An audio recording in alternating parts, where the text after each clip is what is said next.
Today I'm going to be working with the Take to the Sky DSP, and I want to just flip through these really quick and show you. There's these memory of more cards, and then the back has a print, and I'm showing you both sides of all of these designer series papers, DSP. And I really love the clouds, and I love all of the great plaids and strong prints, and even the blue jean type feel to the one DSP as well. So I'm going to be using these, cutting them up and making a workshop and putting together one of the layouts from that workshop.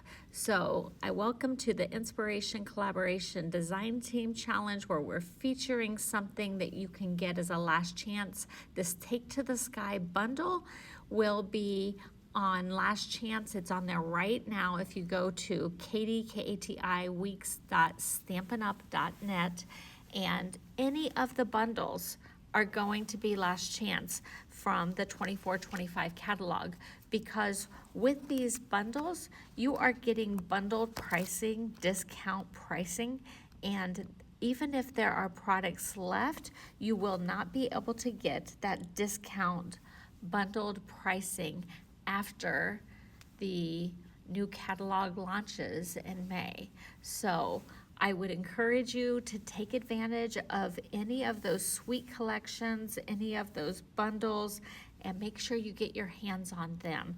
There is a lot in this bundle. You get the DSP, you get the Adventurous Sky stamp and die cuts, and those are the ones with the airplanes and the stamps and die cuts.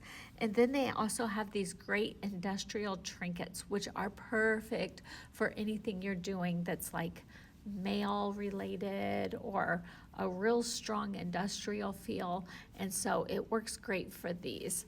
And I'm going to be making a series of layouts with all of these things that I am cutting up here. And I'm going to show you the first layout today, but some of them I'm going to be using later on. So I designed a 10-page or 5 layout workshop a long time ago, back when I was with Close to My Heart, and I still pull out that workshop and cutting guide and use it all the time. And I just do it with different packs of paper.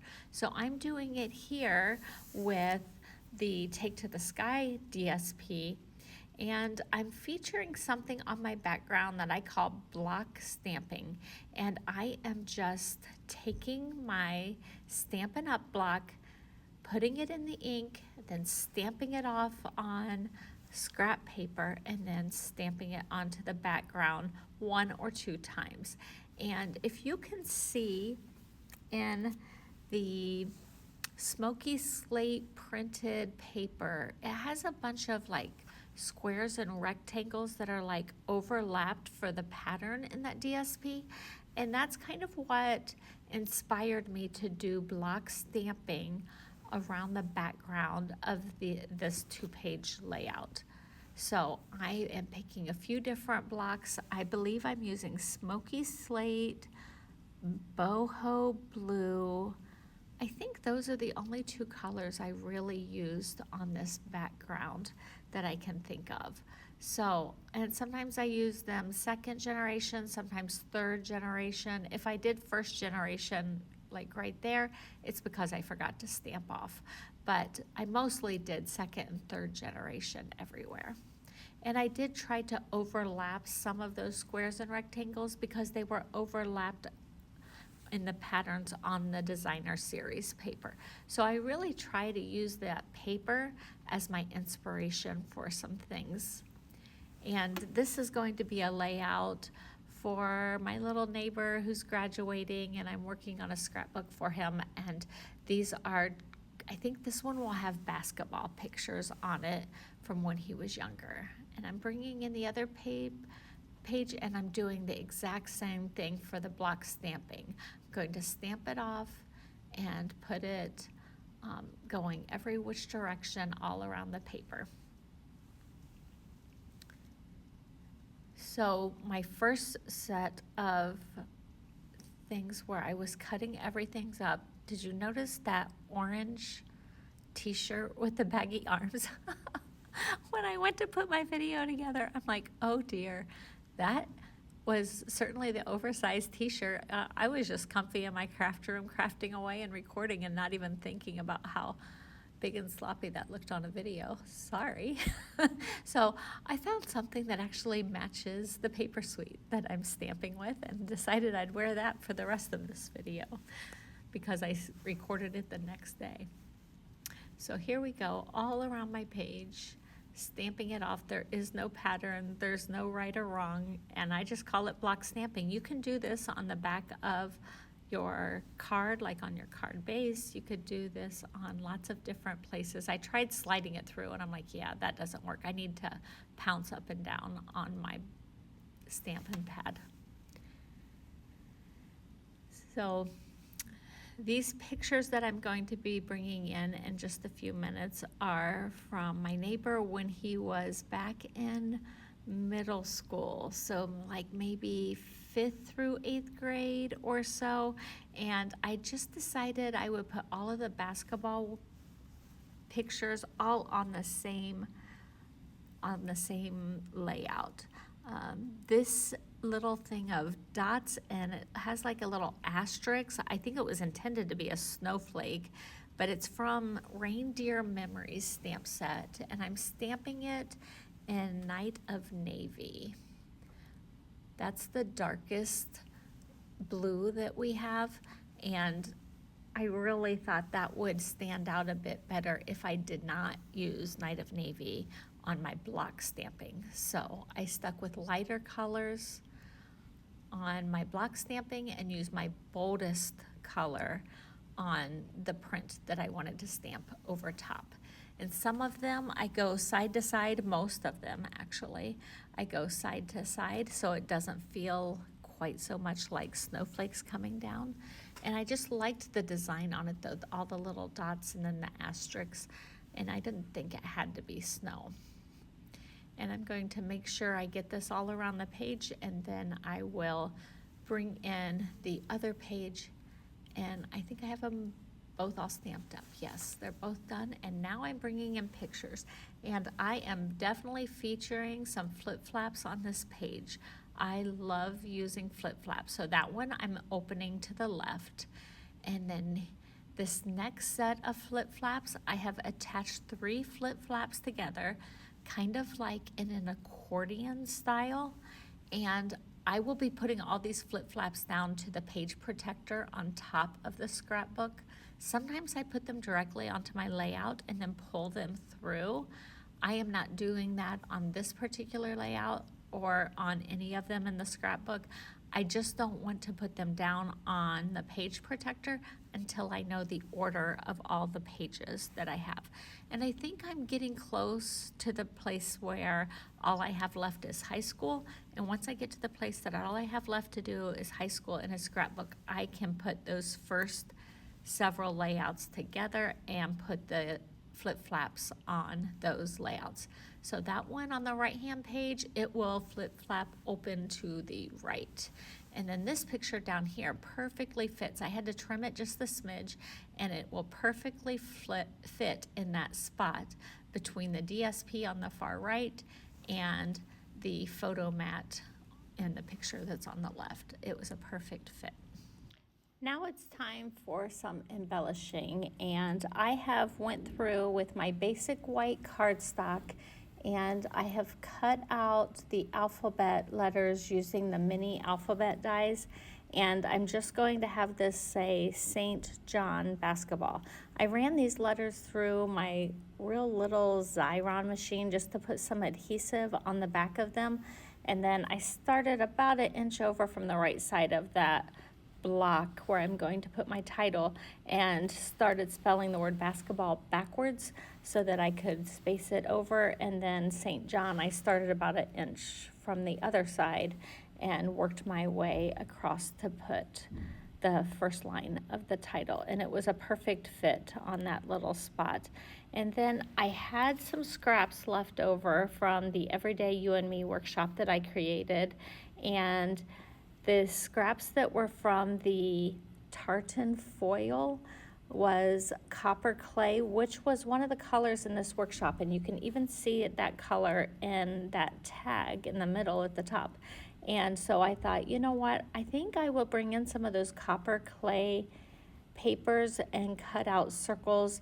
I had the larger circles, the 2 3/8 inch circle punch, and I cut the larger ones and then that were in the gray, and then I had the copper clay ones that I cut out with the 1 3/4 inch circle punch, and then I just used some dimensionals on the back. But I thought those copper clay circles, the smaller ones, resembled a basketball, so I thought that would be perfect to put on this layout.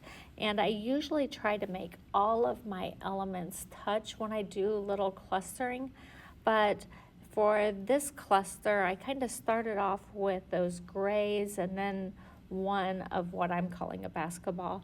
And then the other ones, I did not have them touch, but I kind of wanted it to look like, you know, a basketball bouncing across the page. So I just kind of spaced them out like the basketball was bouncing up and then down. And so that's how I did the first cluster over to the left. And then I'm going to bring in some ribbon, and this is also the, let me see, this twine is retiring. It's on our last chance. It's the natural tones linen thread, and I have used it so much. So I've ordered 2 of these pouches, and I've went through all the green. And I know I will go through a lot of blue doing this scrapbook, and I believe I have another set coming because it's on last chance and I don't want to miss out. So I am getting that sent to me. I think that box comes Monday, and I will be using those even after they have long since retired, but they are some of my favorites to work with. And I am pulling that ribbon through and then tying some of that linen thread around it, and then this tag I'm going to stick in behind that picture, but it's a little bit too long, so I'm just going to trim it down, and then I will stick it underneath and tuck it under that picture spot just a little bit. And I like that it has lines on it. It makes it very easy to line it up perfectly.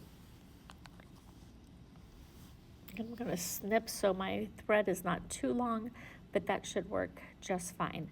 Now I have another tag that I cut out from that first paper that I had showed you, and I am going to bring in a stamp that says Special Moments, and I'm actually cutting my stamp in half, and I will stack it so the words are on top of each other. I believe these were from Storybook Life stamp set, and I'm going to be stamping it in my Night of Navy, and you notice I'm doing it at an angle. The reason I'm doing it at an angle is because my tag is going to go at an angle. So I'm going to try to put it at just the angle that once I slide it in place, it will be kind of straight across. So you'll see as I get this going. So I'm going to cut off a little bit more of that ribbon. I have punched holes in here. I'm gonna slide that through and tie some of the linen thread around this one as well. And I've noticed that some tags from Stampin' Up, I could have used a larger hole punch if I could have found it today, but some of the tags with Stampin' Up have small holes, and that's why I've loved this linen thread, because I could not always get my ribbon through very well. So that's just a little tip on what to do if you have too small a hole. The other thing I do is sometimes I just go over it with a larger hole punch, like just the standard hole punch that you would have in an office desk. That seems to be the perfect size to work with a lot of ribbons, especially if you're doubling them up when you're feeding them through the hole. So there we go. That one looks just right.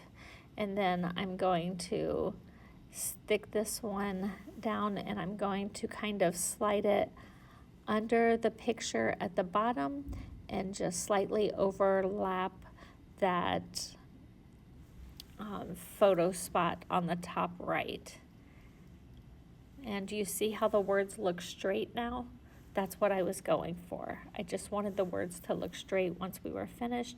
And I am putting another one of those quote-unquote basketballs down with some more dimensionals. And I'm going to have that overlap the picture. There's some lights in the picture that really serve no purpose. And so I kind of cover up those lights just a little bit and overlap it with the tag. And then the last thing I have is these industrial trinkets to put down. Now, I tried putting them down with glue dots and they didn't seem to hold real well. And I went back and changed how I was putting them down and it still just didn't seem quite right. And then I looked at my box and they were removable glue dots. Well, of course, they didn't hold very well with removable. So I actually went back and put them down with some more glue dots. I believe I used the glue lines and just like overlapped them on itself a little bit, and then they held just fine. So I think my final attempt at putting these trinkets down would work. If you use those trinkets on things, how do you usually hold them down to your papers? I'm just curious to know what other people do to hold those things in place. And there's my completed layout. I hope you like it. And stay tuned because I will be creating at least 4 more layouts and I have extra paper left over. And so I think I'll use that DSP to do more layouts even on the future. But here's a few close-ups. Make sure you go back and check out the other inspiration collaboration design team members to see what they've created for this month's collaboration. Like, comment, share, and subscribe for more crafty inspiration.